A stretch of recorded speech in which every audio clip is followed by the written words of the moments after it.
Before we start today's video, we would like to thank all 52 of our lovely Darklings for supporting the channel by liking and devouring the subscribe button. It's allowed us to add more pages to our book and read it to you all. And with that, enjoy Dark Little Stories Volume 2, a mix of 2-sentence stories, short horror stories, and a treasure of dark poetry, provided to us by TinyNiceTank. The links to her channel will be in the description below. We were once a happy couple, then it suddenly came, proving we were wrong from the start, as it tore us apart. They say that the best way to a man's heart is through his stomach. What they don't tell you is that getting through 250 pounds of stomach to his heart would be easier said than done. Though, to be fair, maybe using a rusty handsaw wasn't the smartest way to go about it. I just hope my God appreciates my hard work. I'm so sorry, baby. But there was no other choice. It was either become worm food with you, or watch everyone, including you, burn. My wife is such a trauma queen.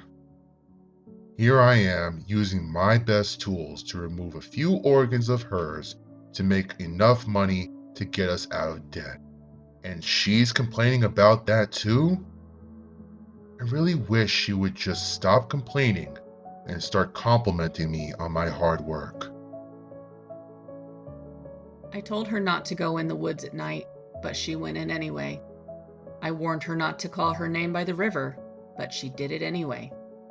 Now I can hear her screaming for help as the ghost is drowning her. As the ghost believes this will set her soul free and unite her with her children. Little does she know, I never planned to let her free. It never mattered how many souls she brings me. I kept getting a call from an unknown number. I knew I shouldn't have picked it up, but curiosity got the better of me. I wish I didn't, because when I did, it sounded like me. It sounded like I was warning myself about tomorrow's flight, and I could hear everyone screaming for a few seconds before the call randomly dropped. The next day, I woke up late and I was swearing at myself as I rushed to the airport. I brushed off whatever happened yesterday as some sick joke. But that's when I saw Flight 2201 to Colorado had a malfunction and crashed. No survivors found yet. displayed on the news station. To this day, I still have no idea how I was able to warn myself of what happened, how I slept through my alarm, or why I was spared. But I'm forever grateful that I picked up my phone when I did. A small street on an island that connects to the rest of New York. It still felt like paradise to me. I went down Vampire Street for a friend's birthday party. I accidentally hurt myself there and had the whole party distracted with my pain. The parents decided to check on me, but the things they whispered in my ears made me feel uncomfortable.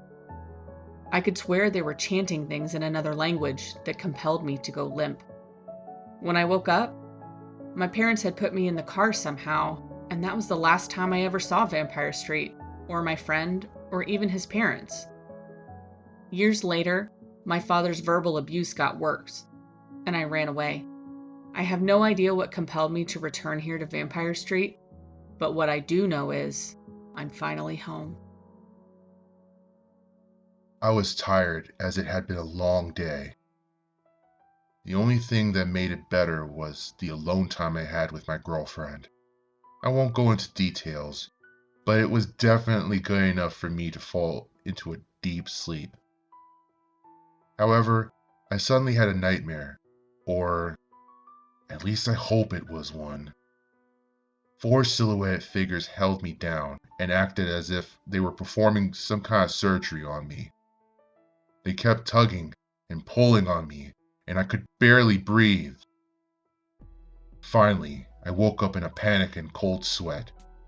My girlfriend woke up concerned about me because of this and asked me what was wrong. I checked my body before answering her. I didn't see any visible scars, fingerprints, or even felt so much as gas. I looked at her and told her it was just a bad dream, where it felt so real that I freaked out and woke up. She looked a little concerned, but quickly drifted back to sleep. The thing I refused to tell her is, I can't feel anything anymore. You need to run and find shelter now. This isn't a joke. The government is behind its death count quota, and COVID hasn't helped. So what should be a new and safe pesticide is killing us all. It already took my small town in North Carolina. I now hear soldiers marching in. My mom and I have always been close. Yeah, we bumped heads from time to time, but what kid and their mother hasn't? Growing up, I always looked up to her like a hero, especially with the way she was able to repair computers, add modifications, etc. She was so cool.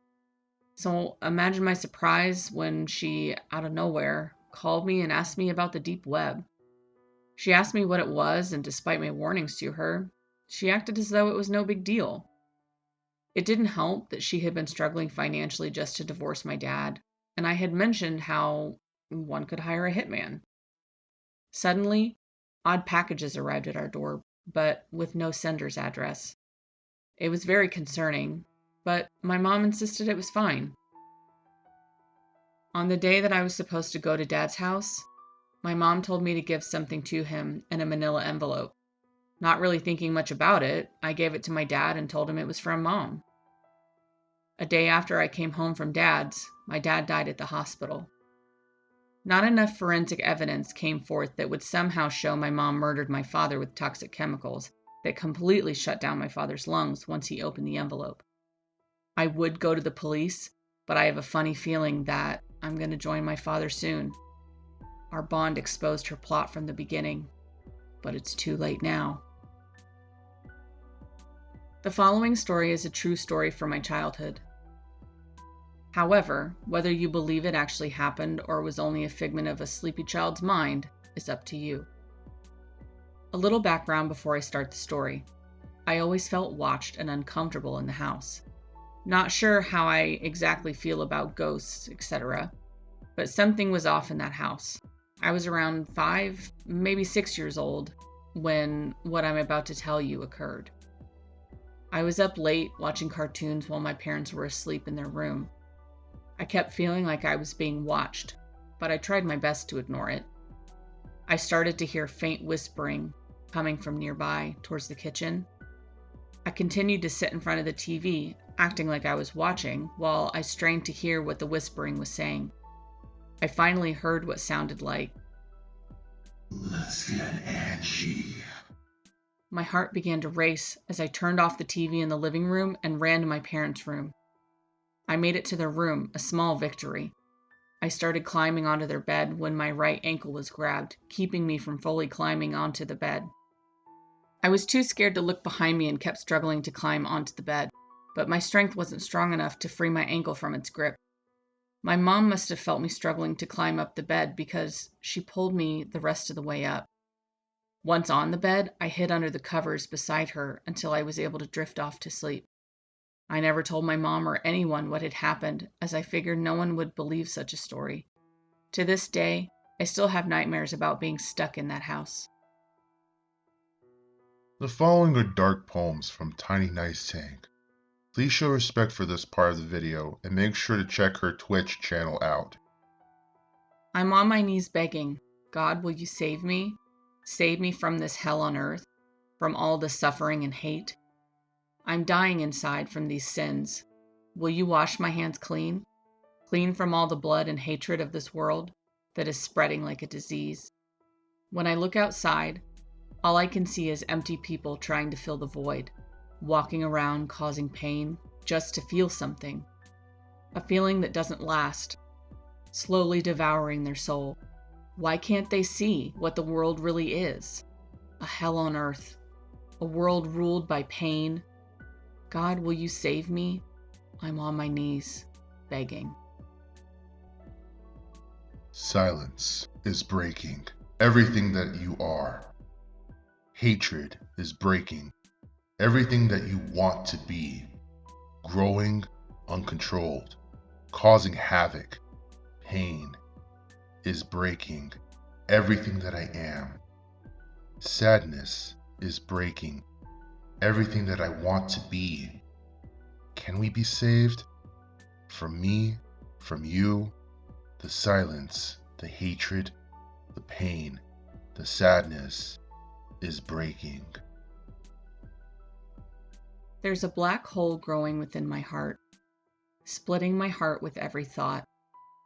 My black hole is growing out of control, consuming my body into its pits of sorrow. I'm falling into a pit of sorrow with every regret. I unchain my broken wings. Maybe with these broken wings I can fly. Broken wings save me from myself. There's a black hole growing within my heart, pushing me farther and farther into the pit of sorrow. With every regret, I fall deeper. I'll escape with my broken wings. My broken wings carry me into the skies. I look down to see the black hole I have created. I wonder to myself, how long can my broken wings keep me from falling? Blood boiling in my veins. The rage is growing inside, changing me, transforming me, harder to control. Feelings wanting to let go, breaking me, tearing me to shreds. Rage overthrows my soul, controlling me, fighting back against the world, against all the twisted lies. What is left? The rage is an empty shell, a tortured soul finally fighting back. What am I? I hate the silence when you're gone. I whisper just to hear your voice in my head. I hate the loneliness when you're gone. I close my eyes just to see your face. You're always on my mind, motivating all that I do. I pray that this love will surely last, but I'll live in this moment not wanting it to pass. I'll bite my tongue so you won't run away. I'll keep you by my side. My heart is yours. Forever. It'll stay. Hope you guys enjoyed today's narrations. If you did, consider supporting us on Patreon. Otherwise, hit the like button, stab the subscribe button, and hide the body under the bell icon. And until the next one, remember, we're always watching.